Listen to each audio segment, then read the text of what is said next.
여러분 안녕하십니까? 다양한 뉴스가 가득한 방송 IHQ 리포트 임미아입니다. 3월 31일 금요일 뉴스 시작하겠습니다.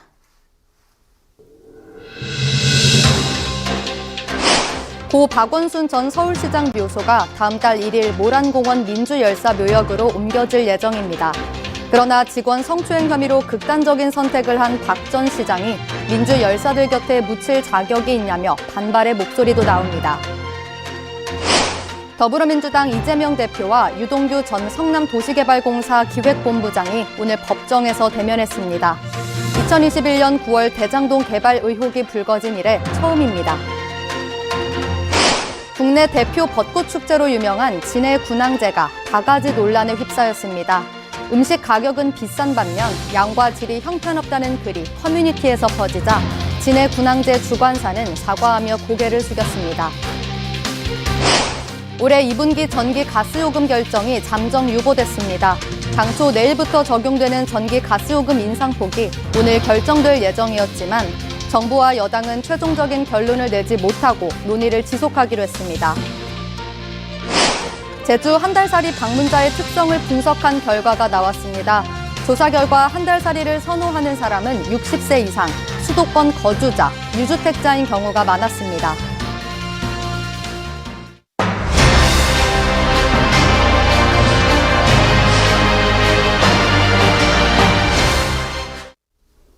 고 박원순 전 서울시장 묘소가 다음 달 1일 경기 남양주 모란공원 민주열사 묘역으로 옮겨질 예정입니다.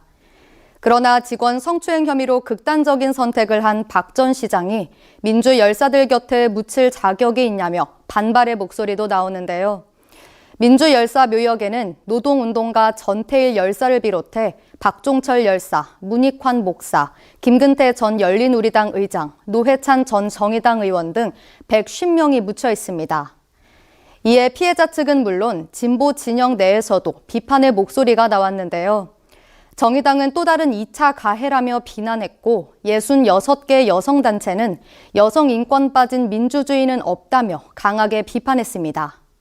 한편 2020년 성추행 의혹으로 피소당하자 극단적 선택을 한 박 전 시장은 생가와 선영이 있는 경남 창녕에 묻혔습니다. 하지만 2021년 9월 20대 남성이 박 전 시장의 묘소를 훼손한 사건이 발생했고 이후 유족이 이장을 원한 것으로 알려졌습니다.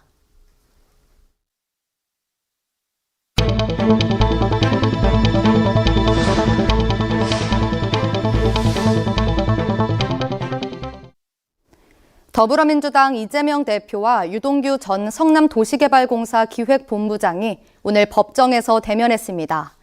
2021년 9월 대장동 개발 의혹이 불거진 이래 처음입니다.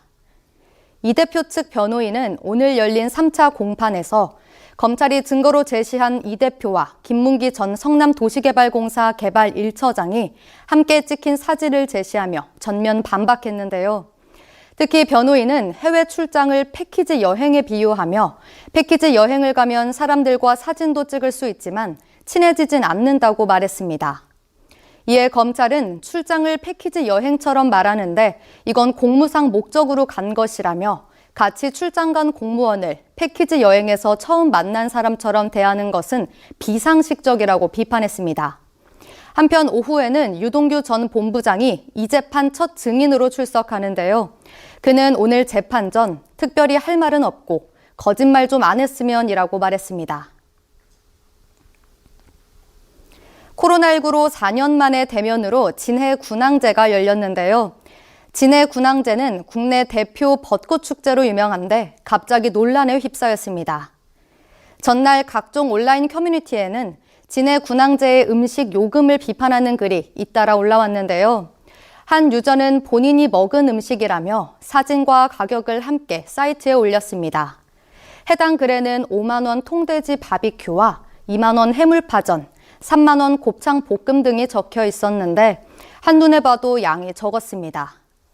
논란이 커지자 진해 군항제를 주관하는 이충무공 선양군항제위원회는 입장문을 내고 사과했는데요. 주관사는 최근 군항제 장터 음식의 비싼 가격과 질 낮은 음식 수준을 비판하는 목소리와 관련해 사과 말씀을 드린다며 고개를 숙였습니다. 그러면서 자격 미달인 곳은 폐점이나 강제 퇴출 등의 조치를 하고 향후에도 영원히 입점을 배제하겠다고 약속했습니다.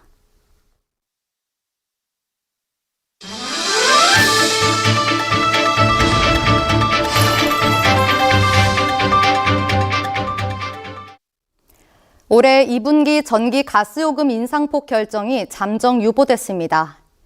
당초 내일부터 적용되는 전기 가스요금 인상폭이 오늘 결정될 예정이었지만 정부와 여당은 최종적인 결론을 내지 못하고 논의를 지속하기로 했습니다.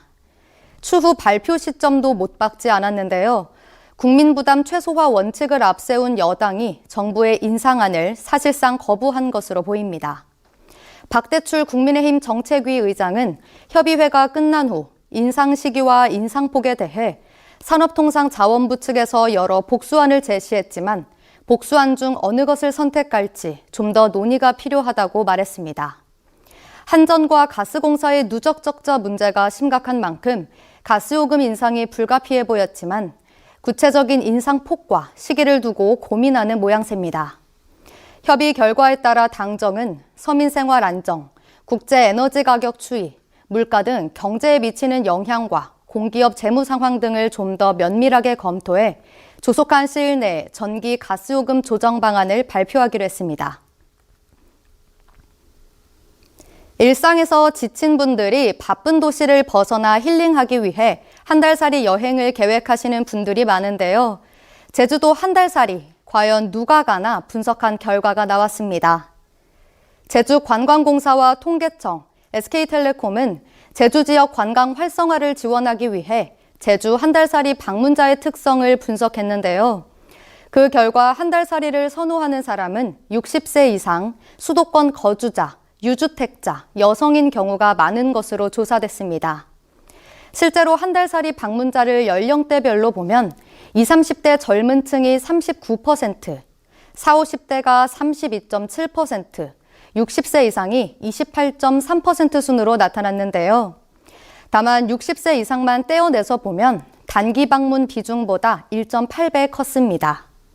통계청은 다른 연령대에 비해 60대 이상이 한 달살이 경향이 높게 나타났다고 분석했습니다. 또 수도권 거주자가 한 달살이의 61.1%를 차지해 가장 많은 것으로 조사됐습니다. 무주택자가 61.5%로 유주택자보다 많았지만 유주택자가 한 달살이 선호 경향이 더 높게 나타났습니다.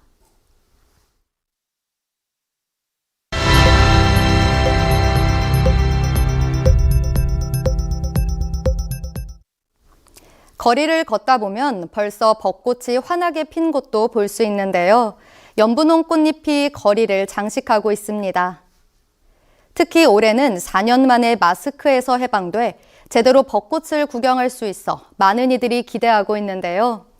경북 대표 봄꽃 축제인 경주 벚꽃축제도 경주 대릉원 돌담길, 봉황대 광장 일대에서 오늘부터 열립니다. 이번 축제는 요즘 대세인 ESG를 반영해 친환경을 주제로 진행되는데요.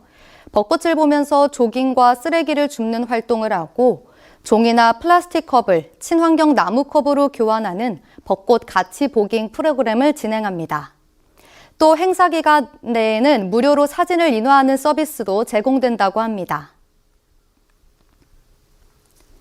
현대자동차 생산직은 연봉 1억에 60세까지 정년이 보장돼 킹산직이라고 불리는데요. 얼마 전 10년 만에 생산직 신입 채용을 진행했었죠. 18만 명에 달하는 정말 많은 이들이 지원했었는데요. 어제 서류 합격자가 발표됐는데 온라인 사이트에 합격자 100명의 스펙이 공개돼 화제입니다. 성별로 보면 남성이 95명, 여성이 5명에 그쳤고요. 학력은 고졸 42명, 초대졸 46명, 대졸 12명으로 나타났습니다. 또 20대 합격자가 74명으로 가장 많았고 경력이 있는 사람은 52명이었습니다. 특히 자격증이 눈에 띄었는데요. 100명 중 20명은 전기기능사 자격증을 갖췄고 그 밖에 전자기기 기능사, 기계정비 산업기사 등의 자격증을 소지한 사람들이 명단에 올랐습니다. 테라에 공유가 있다면 이번에 하이트 진로가 내놓은 켈리에는 손석구가 있습니다. 하이트 진로는 기존 라거와 차별화된 원료와 공법을 적용한 올 몰트 신제품 켈리를 공개했는데요. 회사 측은 일반 메가보다 24시간 더 발화시킨 슬로우 발화 공법으로 부드러운 맛을 구현했고 한 번 더 숙성시켜 목으로 넘길 때 강렬한 탄산감을 느낄 수 있다고 설명했습니다. 켈리는 오는 4월 4일 첫 출고되는데요. 전국 대형마트, 편의점 등 가정 채널과 음식점 등 유흥 채널에서 동시에 판매됩니다. 출고 가격은 기존 맥주와 동일하며 알코올 도수는 4.5%입니다. 테라로 오비 맥주의 뒤를 바짝 쫓고 있는 하이트 진로가 이번 새 제품 켈리로 반격에 나설 수 있을지 주목됩니다. 이어서 날씨입니다. 토요일인 내일은 전국이 맑겠습니다. 낮에는 기온이 많이 올라 5월 중순처럼 따뜻할 전망입니다. 오전 기온은 서울 10도, 강릉, 독도, 여수가 11도, 제주는 13도로 예상됩니다. 오늘 준비된 뉴스는 여기까지입니다. 금요일 IHQ 리포트 마칩니다. 저희는 다음 주 월요일 저녁 5시에 다시 찾아뵙겠습니다. 시청해주신 여러분 고맙습니다.